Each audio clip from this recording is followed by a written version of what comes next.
Hi everybody, and welcome to Garden Style. So in today's video I'm going to talk a little bit how to take care of some of those holiday plants that are usually given as gifts during the holidays, and most of us end up killing them before the holidays are even over.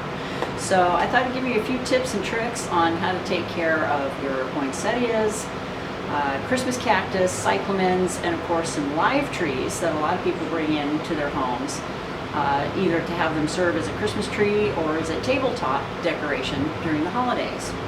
So the very first specimen I'm going to talk about is of course the infamous poinsettia. Now these guys are derived from central southern part of Mexico, and they were actually introduced by the United States by Dr. Point back in the 1800s. He was actually our ambassador for the US and Mexico. And he discovered these beauties when he was down in southern Mexico and decided to bring them back to the United States, and the rest is history. They started becoming an actual tradition during Christmas time, and that is because their bracts, which you see here, these aren't actual flowers, but these are actual leaf bracts that start to turn color as early as October, and then are in full color by the time Christmas rolls around.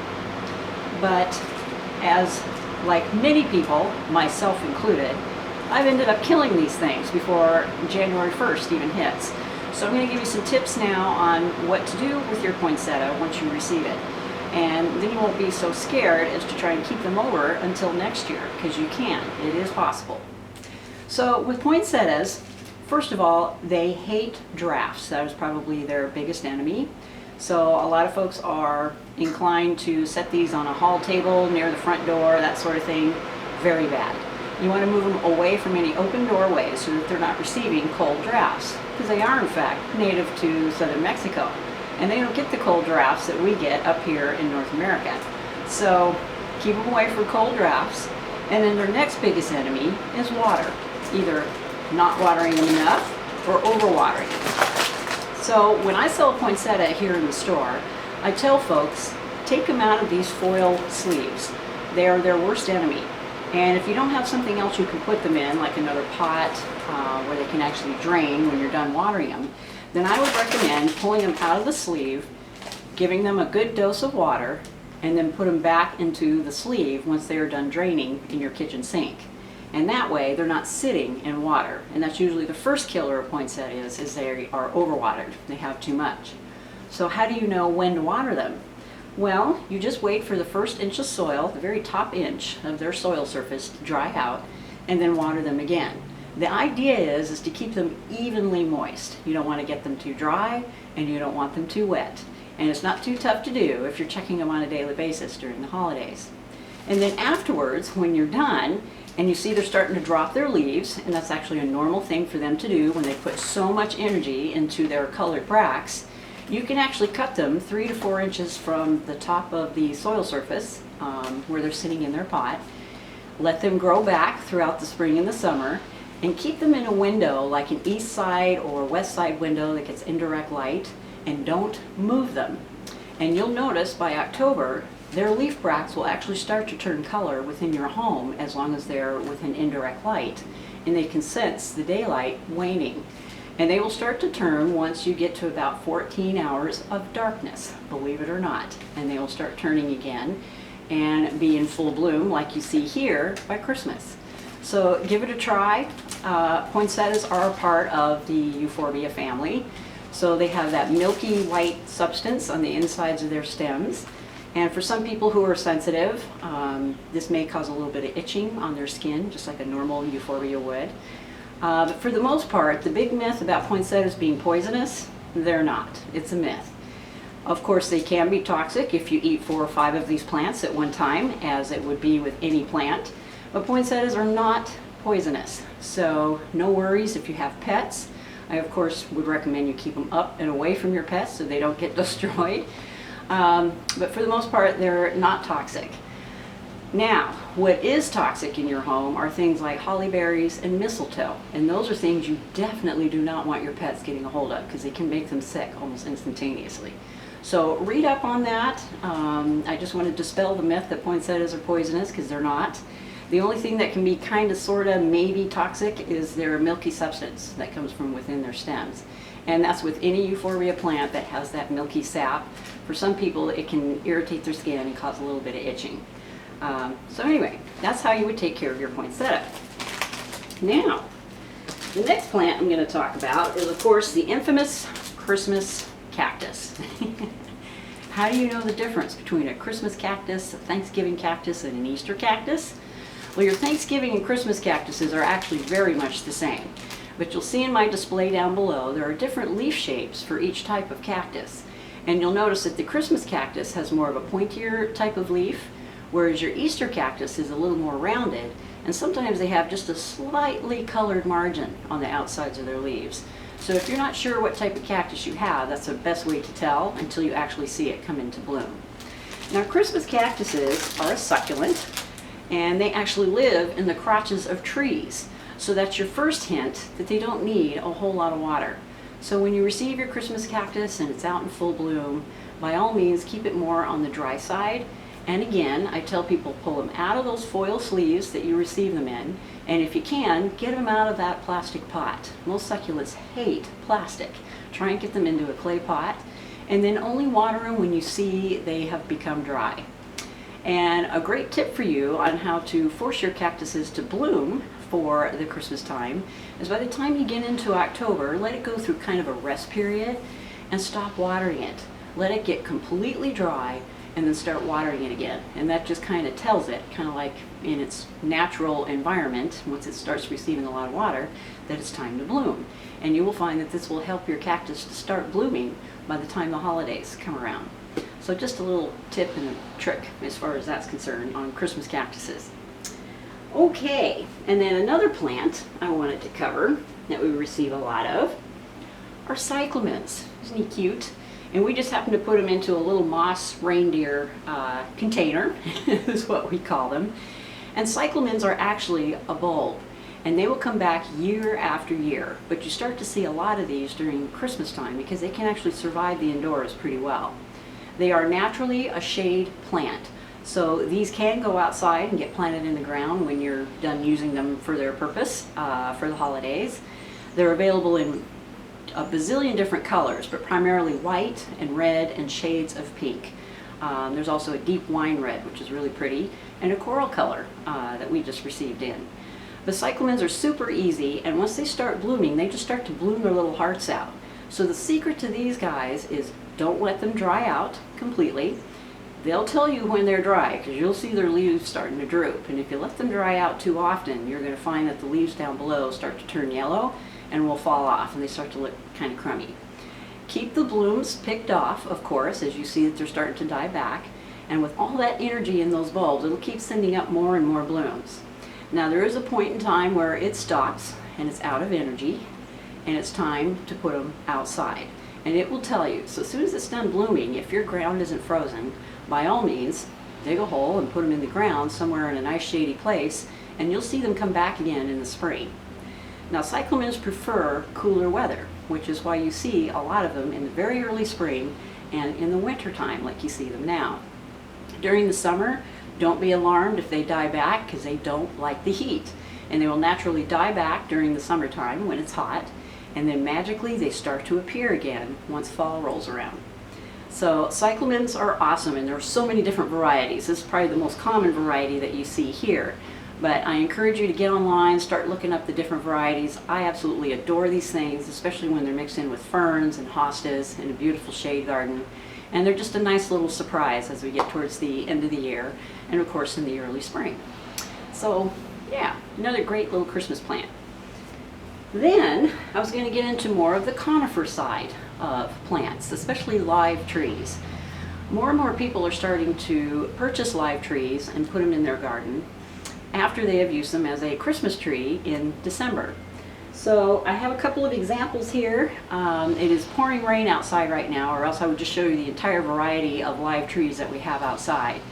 But any of your Siberian spruce, Norway, no, there's just so many different types. There's Norway spruce, there's noble firs, all the typical cut tree versions of your live trees are also available as potted trees. Now, I encourage you folks, if you're going to go with a live tree version, by all means, don't put it in your home until about a week before Christmas. That's about as long as they can stand to be inside our dry, warm homes. 2 weeks tops, and then you want to get it back outside. So what I recommend to folks is if you're going to purchase a live tree as a Christmas tree, you want to bring it into the garage for a couple of days and let it adapt to the warmer temperatures in your garage before you put it into the house. And then of course get a large saucer and place your potted tree inside that saucer and keep it evenly moist throughout the holidays, just like you would a cut tree. And don't let it dry out. And then of course as soon as Christmas is over, put it back in the garage for a couple of days, let it adjust to the colder temperatures, and then you can put it outside. And if you don't have snow on the ground or your ground, isn't frozen, you can by all means plant them in the middle of winter. It's not going to hurt them a bit, and actually it's better for them to plant them when it's really cool out. However, if you have snow on the ground, it is perfectly okay to keep the tree in its container until you're ready to plant it in late winter, early spring, as soon as the ground thaws out. So live trees are a great way to go. Now I have a couple specimens here. I'll probably talk about this little guy first. And you've heard me talk about these trees before. This is actually a lemon cypress tree, and you can see we have it in a gift bag for right now as we give away a lot of these during the holidays. But you can get the little miniature versions. We also have medium and tall versions of the lemon cypress. Not only do they smell good, they smell amazing, but they're super cute as a tabletop tree or something that you want to put by your front door. And I'll show you some different versions of ways to decorate these. But one of my favorite ways to set these up is to get a long trough and set up, 4 or 5 of them in this trough in the middle of your dining room table.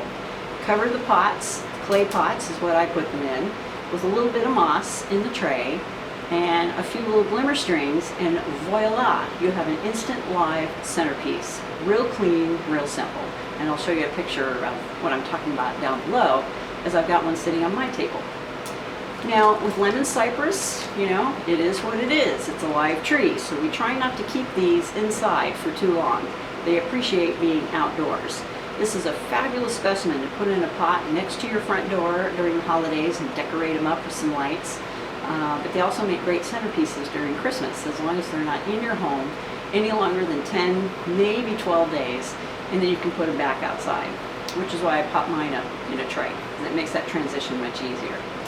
So you've heard me talk about these before. They're one of my favorite plants. They've become extremely popular and just real versatile for using inside. And then another real popular plant, which I have sitting right here, is an Alberta Spruce.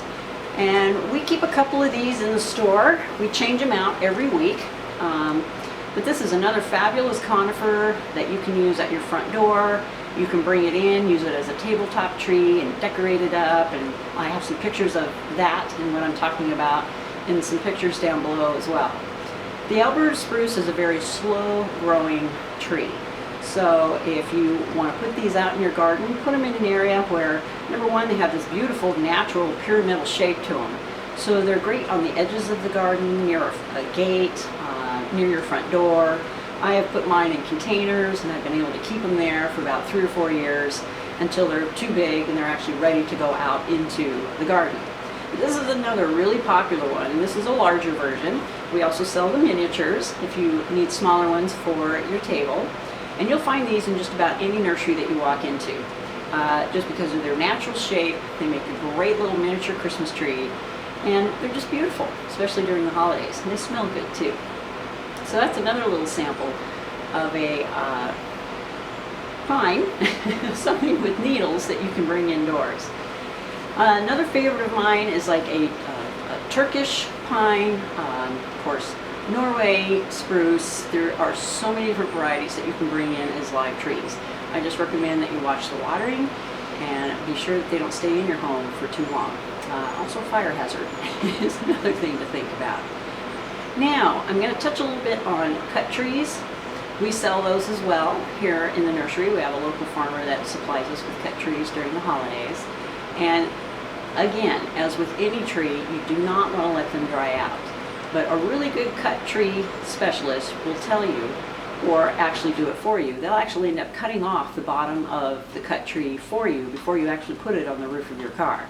And that's a good sign so that it can take up more water when it gets home and gets into its tray. But whatever you do, don't let the water run out. Keep it watered. That is the trick to keeping your Christmas tree for a longer length of time. So there's some folks who like to keep the trees up past New Year's. So in order for it to survive the hot heat, don't put it near a fireplace or a wood-burning stove. Get it away from that source of heat so it doesn't dry it out too fast. And just keep it well watered. That is the ticket. Okay, so just wanted to touch up on a few indoor plants for you, how to take care of them. We're all famous for killing them as soon as the holidays are over, but it doesn't have to be that way. You follow some of my tips and tricks and you should be able to keep them throughout the year. Alright, now my next video I'm going to get into how to force bulbs indoors. Paper whites and amaryllis become very popular at this time of the year.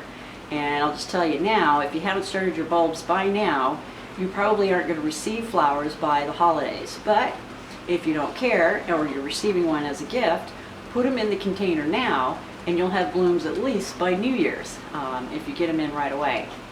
However, if you're receiving this as a gift at Christmas time, in my next video I'm going to go over how you go about planting them, the best way to force their blooms, and be able to enjoy them for a longer length of time, as they have become quite popular for the holidays. Another item that we're going to go over in the next video, there is a friend of mine who's been doing classes, and this is a succulent tree that she created, and it actually does have lights on it so that you're able to light it up. But we're going to talk a lot more about how to use succulents, not only for holiday decorations, but throughout the year. But I thought this was so clever and so pretty that I had to show it to you. And her name is Patricia Ruff. She's an awesome garden artist, is what I like to call her. And she's already done several classes for us here in the nursery. But in my next video, I hope to have her here and she can kind of cover with all of us how she goes about creating these beautiful creations. And she'll also give us some hints as to what to do with the succulents once we're done with the trees. Alright, you guys, so there's a brief blurb for you from Garden Style. I hope you guys are psyching up and getting ready for the holidays. I know that we are here. And of course, you have any questions or comments about what I've just talked about, there's lots of room in the description box down below. Or you can get a hold of me at gardenstylenw.com or on my email at gardenstylenwest@gmail.com. Hope you guys are having a fabulous holiday so far, and we will be talking soon. Bye for now.